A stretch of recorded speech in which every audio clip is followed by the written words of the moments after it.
Pagpalang araw po sa ating lahat. Ako nga po pala si Angel John Agner at welcome po sa aking 365 Daily Devotion ni Pastor Russell Ocampo, Seminar Edition. At ngayong araw po ay June 30, 2025 at ang topic po natin ngayong araw ay mercy. At ano ang pinagkaiba ng grace at mercy?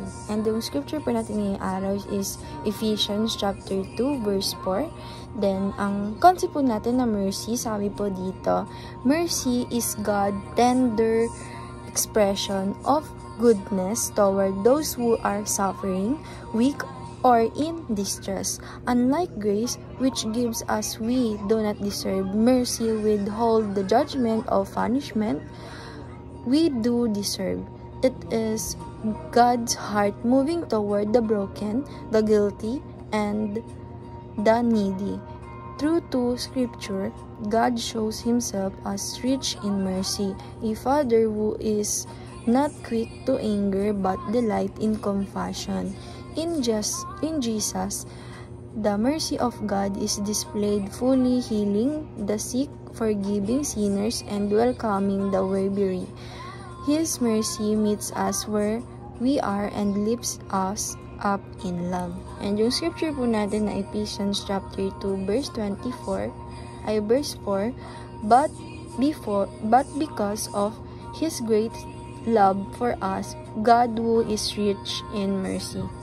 Sa Tagalog po, subalit napakasagana ng habag ng Diyos at napakadakila ng pag-ibig niya sa atin.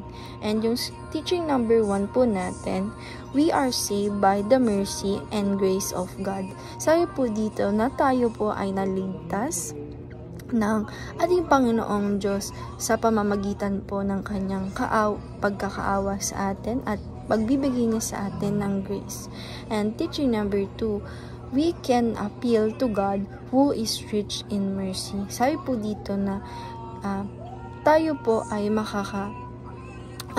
appeal talaga sa ating Panginoong Diyos dahil nga po siya po yung talagang mayaman sa mercy o sa kaawa-awa. Kahit po tayo ay nagkasala, pinapatawad niya pa rin po tayo.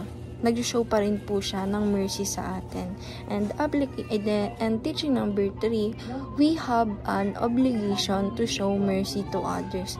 Sabi po dito na tayo po ay pwede rin magbigay ng mercy sa ibang tao, mag-show ng mercy sa ibang tao kahit po nagkasala sila sa atin.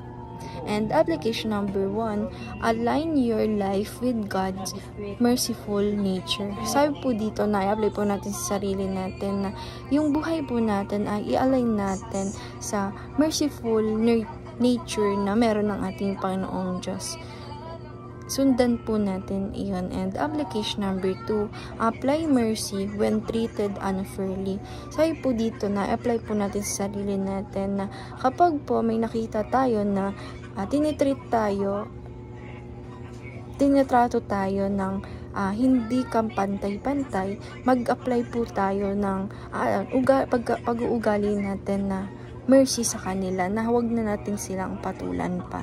And application number 3, appeal to God's mercy and grace. Sabi po dito na ipagkalat po natin, i-appeal natin na yung ating Panginoong Diyos ay nagbibigay sa atin ng mercy and grace sa buhay natin. And ganun din po gawin natin sa kapwa natin. And dahil lang po ngayong araw, maraming salamat. God bless.